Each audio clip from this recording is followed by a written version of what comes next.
श्रीमद्भागवत चतुर्थ स्कंध पंचदश अध्याय। सुत उवाच मैत्रेय वाक्य शुणी कर्णे आनंद विदुरर मने ध्रुव जे जननी सहिते निश्चले कल्प परिजन्ते बसिला जाई ध्रुव पदे ज्योतिष्क ग्रह चक्र मध्ये मैत्रेय पादे देई कर आनंदे पुच्छई विदुर। विदुर उवाच भूमुनि प्रचेतस माने केबासे केवण भुवने केवण वंशे किबा जाति कहार पुत्र से बोलांती पूर्वे से नारद वचने यज्ञ आरंभी केउ बने हरिंकी क्रिया जोगे पाई भभूतरिले 10 भाई से धर्मशील प्रचेतस यज्ञ विष्णु को करी तोष से कथा कह मुनि मोते संसारु तरी विजे मन्ते। मैत्रेय कहिले विदुर शुण हे वृत्तांत ताहार तुझे प्रार्थना कलु मोते शुण विदुर कहु तोते। ध्रुवर पुत्र गुणधाम ज्येष्ठ उत्कल तार नाम ताहाकु अधिराज्य स्थापे ध्रुव जे गला बने तपे से बसी राजार आसने उत्तम रत्न सिंहासने अनेक दिन राज्य करी से गुणी मन रे विचारी पितार यात्रा शुणी कर्णे सुख न लभे दुख मने से जे स्वभावे आत्मज्ञानी समदरसी बुद्धि घेनी देखई सर्वभूते हरि स्थावर जंगमादि करी एकांत आत्मबोधर से गुण प्रवाहे से न मिसे निर्गुण मन बुद्धि तार न जाने बाह्य अभ्यंतर जड़ांध बधिरंक प्राय भस्मभूषित शुद्ध देहे बाड़े धावंती जाकू देखी केपारे तांक गुण लेखी बुलई नाना मार्गे लुचि केही न पारे ताकू लखी जड़ उन्मत्त ताकू जानी बंधु बांधव मने गुणी मंत्री अमात्य गणे मिली राज्य रक्षण नित्य भाड़ी बत्सरता अनुज नाम सुंदर सर्वगुण धाम ताहाकु सकले विचारी स्वराज्य अभिषेक करी स्थापिले नृपति आसने एमंते गला केते दिने स्वबीर्थी नामे पत्नी तार जोषित गणे से गंभीर तार उदरु सुत जात होइले गुण अप्रमित पुष्पार्ण तिग्ध केतु नाम ईश ऊर्ज जे अनुपम वसुजय जे सट सुते गुणे प्रख्यात ए जगते प्रभा दोषा जे बेनी नारी पुष्पार्ण तुले विभा करी से प्रभा गर्भे तिनि सुत होइले जगते विख्यात प्रातः मध्याह्न सायंकाल स्वभावे तेज अनर्गल प्रदोष निशीथ जे व्युष्ट दोषातनय तिनि श्रेष्ठ विष्टर पत्नी पुष्करणी ता गर्भे सर्व तेजा जन्मी आकुति कन्या हेला विभा किबा उपमा तारे देवा चाक्षुष मनु तार बीर्जे जन्मिला आकुतिर गर्भे नत्वळा चाक्षुषर नारी रूपे कमला नोहे सरी तार उदरे 12 सुते जन्मिले विष्णु तेज जुते नाम से पुरु कुच्छत्रित द्युम्न सत्य जे ऋतव्रत अतिरात्र जे अग्निष्टोम शिवी जे उलूक प्रद्युम्न उलूक तहु सट सुत होइले मनु वंशे ख्यात अंग सुमना ख्याति तिनि क्रतु अंगिरा राय घेनी सुनीथा जमर दुहिता अंगर अटे से बनिता अंग सुमना नाम तिनि क्रतु अंगिरा गय घेनी सुनीथा जमर दुहिता अंगर अटे से बनिता ବେଣ ତାହାର ଗର୍ଭୁଜାତ, ଶୁଣ ହେ ତାହାର ଚରିତ। ସେ ପୁଣି ମାତା ମହଦୋଷେ, ଦୁଷ୍ଟ ହୋଇଲା ମନୁବଂଶେ। ଦୁଃଶୀଳପଣ ଦେଖି ତାର, ପିତା ଚଳିଲା ଛାଡ଼ି ପୁର। ତାହାର ଦେଖି ଦୁଷ୍ଟପଣ, କୋପେ ନାସିଲେ ମୁନିଗଣ। ପୁଣି ତାହାର ମୃତ ଗାତ୍ରେ, ବିପ୍ରେ ମନ୍ଥିଲେ ପୁତ୍ର ଅର୍ଥେ। ଦକ୍ଷିଣ କରେ କୁଶ ବିଡ଼ି, ମନ୍ଥନ କଲେ ବେଦ ପଢ଼ି। ପ୍ରଜା ଅନାଥ ଅରାଜକେ, ଦୁଷ୍ଟେ ପୀଡ଼ିଲେ ଅତିରେକେ। ତାତହୁଁ ପୃଥୁ ନାମେ ହରି, ଜନ୍ମିଲେ ରାଜ ରୂପ ଧରି। ତା ଶୁଣି ସନ୍ତୋଷେ ବିଦୁର, ମୁନି ଚରଣେ ଦେଇ କର। ରୋମ ପୁଲକ ତନୁ ବହି, ପୁଚ୍ଛଇକୃତ କୃତ୍ୟ ହୋଇ। ବିଦୁର ଉବାଚ ଯେ ଅଙ୍ଗ ସାଧୁ ଶୀଳ ନିଧି, ସର୍ବଲକ୍ଷଣ ଶ୍ରେୟ ବୁଦ୍ଧି। ବ୍ରାହ୍ମଣ ପ୍ରଜା ରକ୍ଷାକାରୀ, ସେ ସର୍ବଧର୍ମେ ଅଧିକାରୀ। ତାହାର ବେଣ ନାମେ ସୂତ, ସେ ଦୁଷ୍ଟ ହୋଇଲା କେମନ୍ତ। ପ୍ରଜାଏ ତାର ଦୁଷ୍ଟପଣେ, ଭୟେ ପଶିଲେ ଘୋର ବନେ। କିମ୍ପା ବ୍ରାହ୍ମଣେ କୋପ କଲେ, ତାହାକୁ ବ୍ରହ୍ମଦଣ୍ଡ ଦେଲେ।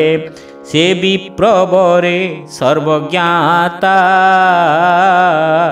ଆଗମ ନିଗମ ବକତା।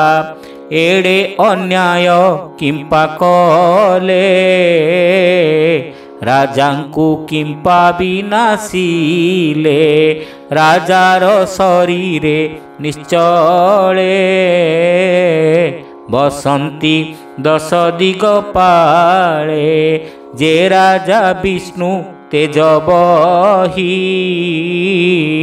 ସ୍ୱଧର୍ମେ ପ୍ରଜାଙ୍କୁ ପାଳଇ। ସକଳ ରକ୍ଷଣର ଅର୍ଥେ, ତେଣୁ ଭିଆଣ ରାଜା ମତେ। ଯମର ସୂତା ସୁତ ଯେଣୁ, ଦୁଷ୍ଟ ହୋଇଲେ ଅବା ତେଣୁ। ତତ୍ତ୍ୱଜ୍ଞ ମଧ୍ୟେ ତୁ ଉତ୍ତମ, ସର୍ବଜ୍ଞ ତୁ ହି ପୁଣ୍ୟଧାମ। ଏକଥା କହ ମୁନି ମୋତେ, ସଂଶୟ ନ ରହୁ ମୋ ଚିତ୍ତେ। ବିଦୁର ତହୁଁ ପ୍ରଶ୍ନ ଶୁଣି, ମୈତ୍ରେୟ କହେ ମୃଦୁବାଣୀ। ମୈତ୍ରେୟ ଉବାଚ ଶୁଣ ହେ ବେଣ ଦୁଷ୍ଟପଣ, କହିବା ତାହାର କାରଣ। ଅଙ୍ଗ ଯେ ଅଶ୍ୱମେଧ କଲା, ଉତ୍ତମ ଋଷିଙ୍କି ବରିଲା। ସକଳେ ମିଳି ବେଦନା ଦେ, ଅନଳ ପୂଜିଲେ ସମିଧେ। ଯଜ୍ଞକୁଣ୍ଡକୁ ବିପ୍ରେ ଚାହିଁ, ଦେଖିଲେ ଦେବ ଗଣେ ନାହିଁ। ଇନ୍ଦ୍ରାଦି ଦଶ ଦିଗପାଳେ, ସେ ଯଜ୍ଞେ କେହି ନ ମିଳିଲେ। ଦେଖି ବିସ୍ମୟେ ମୁନି ଜନେ, ନିକଟେ ରାଇ ଯଜମାନେ। ବୋଇଲେ ରାଜା ମୁଖ ଚାହିଁ, ଏ ଯଜ୍ଞ କରୁ କାହିଁ ପାଇଁ। ଦେବେ ସେ ହବି ନ ଘେନିଲେ, ଆମ୍ଭେ ପଚାରୁ ତେଣୁ ଭଲେ। ଶୁଣ ରାଜନ ସାବଧାନେ, କିବା କଳ୍ପିତ ତୋର ମନେ। ପବିତ୍ର ଦ୍ରବ୍ୟ ଶ୍ରଦ୍ଧା କରି, ସକଳ ନିଗମ ଉଚ୍ଚାରି। ଆମ୍ଭେ ସକଳେ ଧୃତବ୍ରତ, ତୁମ୍ଭେ ସ୍ୱଭାବେ ଶୁଦ୍ଧ ଚେତ। ମନ୍ତ୍ର ଉଚ୍ଚାରି ଆମ୍ଭେ ତୁଣ୍ଡେ, ଆହୁତି ଦେଲୁ ଯଜ୍ଞ କୁଣ୍ଡେ। ଦେବେ ନଇଲେ କେଉଁ ଭାବେ, ତାର ପ୍ରସ୍ତାବ ଶୁଣ ଏବେ। ସକଳ କର୍ମ ସାକ୍ଷୀ ଦେବେ, କିମ୍ପା ନଇଲେ ଯଜ୍ଞ ଭାଗେ। ମୈତ୍ରେୟ ଉବାଚ ଅଙ୍ଗ ଯେ ବିପ୍ର ବାକ୍ୟ ପୁଣି, ମୁହୂର୍ତ୍ତେ ରହି ମନେ ଗୁଣି। ସଭାଜନଙ୍କ ମୁଖ ଚାହିଁ, ବୋଲଇ ଶିରେ କର ଦେଇ। କି ମନ୍ଦ କର୍ମ ମୋର ଅଛି, କେମନ୍ତେ ପାରିବି ମୁଁ ଲକ୍ଷୀ ଦେବେ ନଇଲେ ଯଜ୍ଞ ଭାଗେ କାରଣ କହ ମୋର ଆଗେ। ଏମନ୍ତ ରାଜା ମୁଖୁ ଶୁଣି ସ୍ୱଧର୍ମ ବିପ୍ରେ ପରିମାଣି ବୋଇଲେ ରାଜା ମୁଖ ଚାହିଁ ଏ ଜନ୍ମେ ତୋର ଦୋଷ ନାହିଁ। ପୂର୍ବର୍ଜିତ କର୍ମ ଫଳେ ସନ୍ତତି ନାହିଁ ତୋର କୋଳେ ଅପୁତ୍ର ଦୋଷେ ଦେବଗଣେ ନଇଲେ ଯଜ୍ଞ ନିମନ୍ତ୍ରଣେ। ସଂକଳ୍ପ ପୁତ୍ର ଅର୍ଥେ କର ଯଜ୍ଞ ପୁରୁଷ ଯଜ୍ଞେ ବର ତେବେ ସକଳ ଦେବଗଣ ତୋ ଯଜ୍ଞେ ହୋଇବେ ବରଣ। ସେ ବିଷ୍ଣୁ ହବିର୍ଭାଗ ପାଇ ତୋହର ଯଜ୍ଞେ ତୋଷ ହୋଇ ସେ ହରି ପୁତ୍ର ଦେବେ ତୋତେ ସଂସାରୁ ତରିବୁ ଯେ ମନ୍ତେ।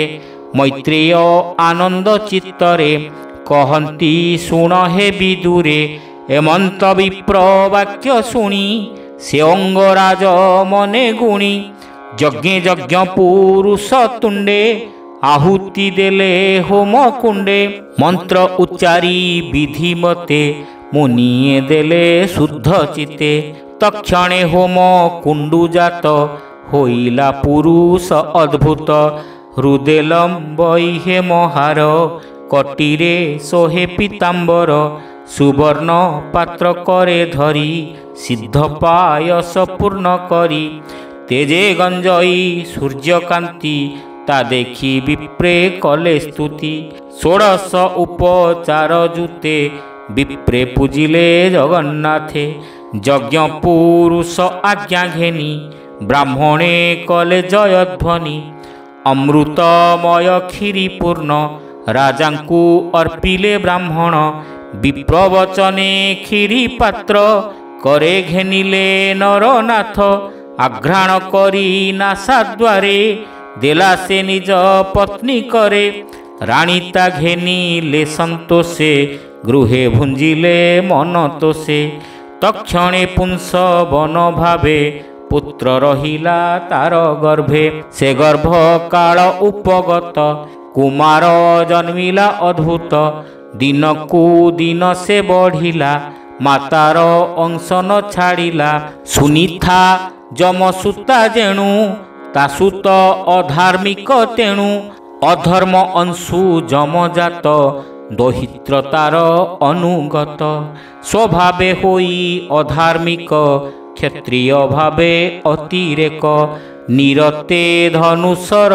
धरी बने मृगया नित्य करी निर्दोष पशुगण मारे दया विवेक न विचारे तुल्य बयसी बाळ मेले जेबे खेलई कुतुहेले ताहांकु दुष्टपणे दृढ़े चरणे चापी मुंड मोड़े काहार केश वास फेड़ी कर चरण दृढ़े भिड़ी एमंत तार दुष्टपणे राजार आगे प्रजागणे रोदन करी उच्च स्वरे कर अंजलि देई सिरे कहंती बेण दुष्टपण रोदन करी प्रजागण हरि हरि बोल भोनाथ नाथर प्राये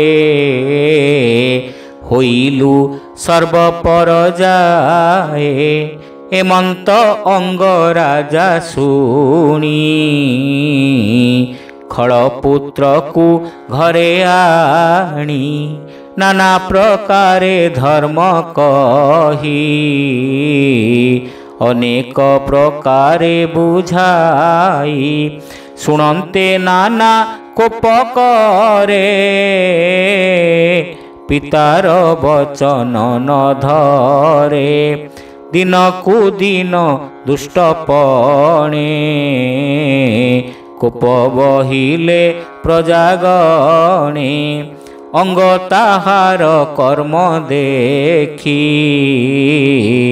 भालई अति दुखे दुखी देख मु विष्णु पादे सेवी कुपुत्रे हेली पराभवी सबुरी संगे निरंतरे महत दोरे हा आचरे प्राणीଙ୍କ मने बहु व्यथा ए दुष्ट दिय सर्वथा ए पुत्रे कार्य अछि किस नासई इह परजस पुणी से राजा विचारई सुपुत्र छाड़ी न हुई कुपुत्रे मात्र एते लाभ स्वजन गृहे छाड़े लोभ सुपुत्र कुपुत्र विचारे चित्त न रहे तार घरे रजनी अर्धे नृपवर मंदिरु होइला बाहार बने पशिला नरपति केही न जाने तार गति ताहार पात्र मंत्री गणे अनेक खोजी घोर बने न देखी बनरे मिलिले